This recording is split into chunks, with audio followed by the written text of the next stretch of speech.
straight from my house in the Valley and from a gym in St. Louis, Missouri. It's the Hollywood Beatdown with this man right here, UFC What's up, superstar my guy? Tyron Woodley. How are you, man? I'm doing good, man. How you doing? You over looking like a sugar daddy? Yeah, man. I'm What's growing good out popping gray off? hair. I'm on some crazy medication for a condition I have, and it's turning on my facial hair white. So now I'm going to look Well, like looks David sick. Roll with Letterman in it. a few months. Well, looks dope. Thanks, man. I appreciate it.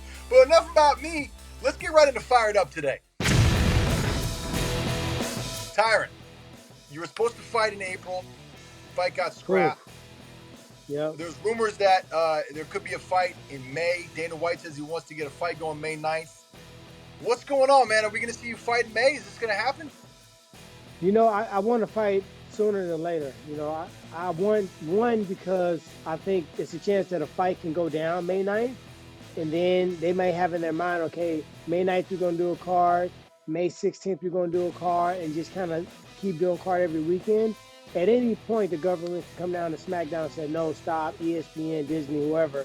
So I feel like for me, fighting May 9th makes the most sense. Also, I've been holding on to this conditioning and this training and the dieting and my weight. I've been holding this for 4 months. So Yeah. I want to whip some ass so I can have that moment where I'm like, oh, let me eat some bullshit and chill out for a minute, fucking smoke, whatever I want to do. Like it's like I'm in a situation now where I don't mind it. I think this is going to become my new normal because I'm actually starting to get to the point where I'm enjoying running, training with my son. So I'll keep this conditioning up, but it will be dope to just have all this hard work pay off. You look slim and trim, man. You look like you're in I'm incredible super shape. slim. I'm literally 15 pounds lighter. Wow. I'm So, walking okay. around 15. I'm weighing right now, Evan, what I weigh Tuesday at fight week. Wow. That's impressive. That's That's really what I weigh. impressive. Yeah. It is So who's not going to get it? easy. Let's get to some names here because we've talked about, Colby's been thrown out. You were supposed to fight Yeah. who were you supposed to fight originally? I mean, originally I was supposed to fight Leon Edwards. So Right. Leon Edwards, to be honest, originally I was supposed to fight Colby. But in reality, I should have been fighting Usman. There's no way you should be a world title holder for 3 years, have 4 title defenses, have one bad night. We all gonna have a bad night. One bad night for Sure. whatever reason, and not get an immediate rematch. I feel like what I did in the sport should have warranted that. Even if it wasn't a good performance, I don't even remember the fight, to be honest. So I feel like I should have fought Usman off the flip as a rematch.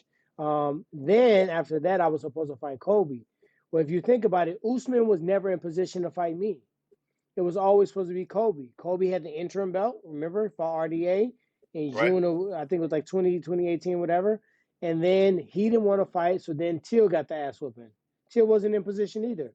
He had missed weight against Wonder Boy, and it was a split decision victory that I thought actually Wonder Boy won. So he got the nod because Kobe wasn't ready. And then Usman got the nod because Kobe wasn't ready.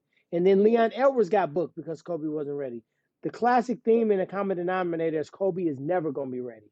He's never going to be ready to fight me. It's reasons why he's asking the UFC for $2 to $5 million to fight me, and he's never made that collectively in his entire career. But to fight me, he needs to be paid so much more because he knows he's going to lose. He's going to talk all this shit. He's going to get embarrassed. He's going to get hurt. He's going to lose. And then he wants to have enough money in the bank account just in case nobody want to fucking buy this gimmick anymore that he can have something to sit on. So I think I'm kind of moved past that. If that fight happens, fine, but I'm not talking about it anymore. I never was talking about it in the beginning. It was all him. 1 year, by probably 18 months of his career, his entire gimmick was me because I told him I wasn't going to reply back. So Right. by him knowing I wasn't going to reply back, he had the will to keep going. But now it's like I don't need to ask to fight anybody. I'm the motherfucker that everybody got to talk about when you mention the welterweight division. You can't So talk about Usman without me. Kobe, Leon, Gilbert Burns, Ponzinibbio, anybody besides Nate Diaz and Jorge Masvidal. When you bring them up, you got to bring me up. so who do you want to fight? I don't even care at this point. I'm seeking performances. I want to go out and I want to put 3 or 4 crazy performances in this year where people are like, what the fuck did he do to Tyron? Why did he whoop his ass like that? That's all I'm thinking about. So it really doesn't matter at this point. At this point, I'm willing to fight anybody, because at the end of the day, everybody's good, everybody's tough. And when you're the champion, you don't get a chance to pick who you fight. So right now, I feel like, you know what? I had a bad night, but I'm still the champion in my mind. I still got the mentality. I still got the skill set. So now I just got to measure. I got to align where my mind's at to actually getting back to that belt. So whatever fights get me to that belt, that's what I'm doing. And it's not really a vendetta against Usman. Usman just beat me that night. I don't have nothing personal against anybody. Whoever won the strap when it's time for me to go there, that's who I want to fight. All right, it's time for Tyron's favorite segment. It's called On the real though. On the Real, though. I don't know if you know this, but you're looking at the guy who came up with the name Fight Island. I was the one who came up with the name. Dana White and I have been doing an interview, and he told me that he had secured a private island. I called it Fight Island. Private Island. That you gotta have a name. Are you gonna call it Fight Island? Yeah, Island Fights. That's unbelievable. And now it's blowing up, and I want the credit for Fight Island. You need to get the credit. You need to get the residual. That's right. You know what I mean? You need to get paid for it. I came up with the name, just like the guy who came up with the Super Bowl, the name Super Bowl. I came up with Fight Island. That was me. I want credit for Fight Island. That being said, and you know what? I was kind of sketchy on Fight Island because Fight Island can very well turn to Corona Island.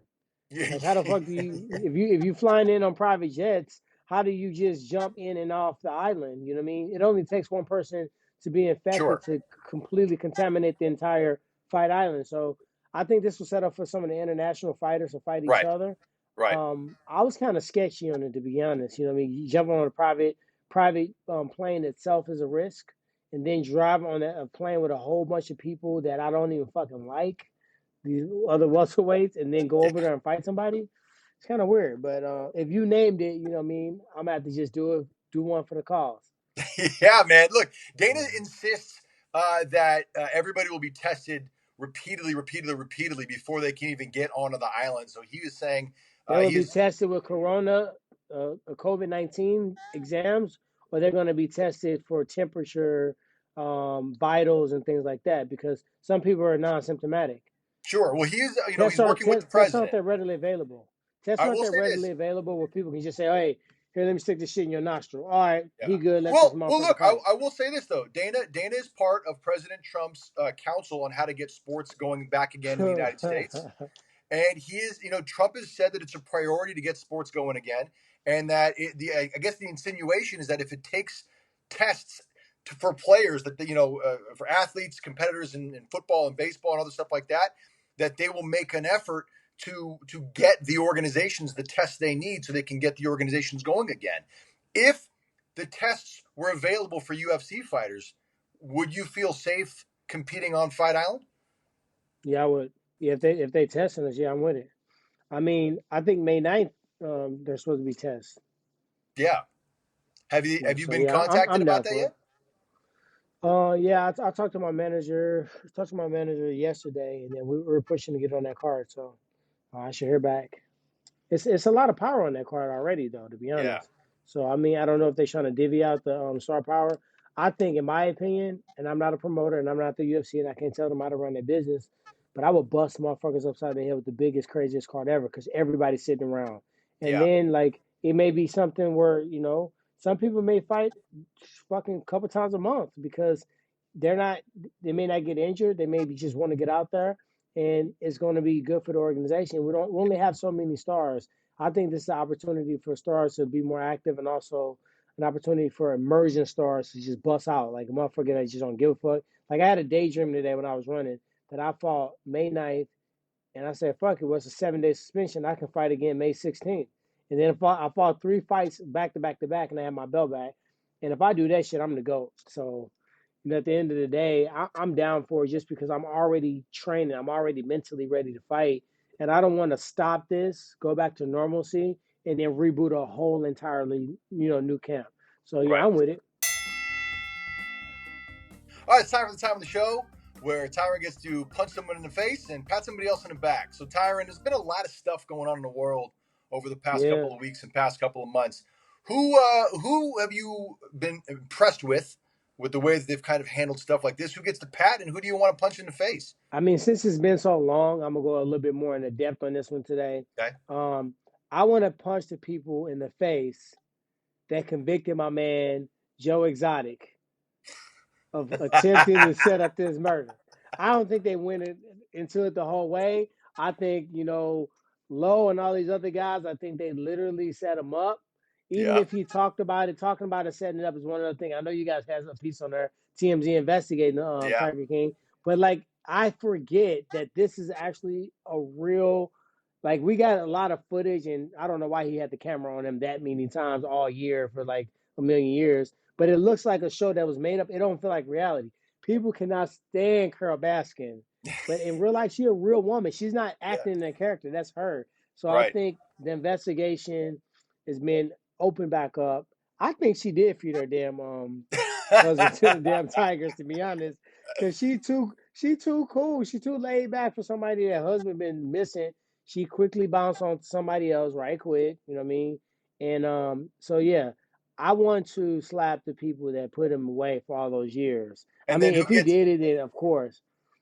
The pat on the back is the people in the medical field right now. My sister's a nurse, and just the fact that we're going through this and these people are so brave. Like, just think of how many people have quit. So you know what? Fuck it. I'm not working anymore. I'm Right. I'm quitting because I don't want to contract this because people are dying and they're not having a funeral. Nobody's been able to have sight, no visitation. Put a sheet over their motherfucking head and they in the ground. Like Yeah. imagine that. It's like you lose a loved one and you can't even say bye or anything. I So know. the people that are fighting this war, for the ungrateful motherfuckers that are out here not taking it serious, not really quarantining, not being, washing your hands, using masks and things like that, that's keeping this thing going on longer and making it grow exponentially, them motherfuckers need to be smacked, punched, kicked, and fucking roundhouse. And then the people in the medical field definitely, their bravery, their courage, and their timeless commitment and hours under these conditions, you got to pat them on the back twice. Tyron, I gotta be honest with you, man. It's great and nice and refreshing to talk to you again. I'm glad that you're doing well. I You're know, doing great. man. I miss you, And brother. I ain't gonna lie. I miss you Miss you too, love. man. I'm glad that we got to connect. And technology's great, man. It's bringing us all together. You stay safe out there. Give my best to your family. If you're watching this on TV, subscribe to TMZ Sports. We're gonna try and knock as many of these things out as possible. Try and make this back into a regular diet of videos again. Take care of yourself, Tyron, and we'll talk to you soon, man. All right, cool.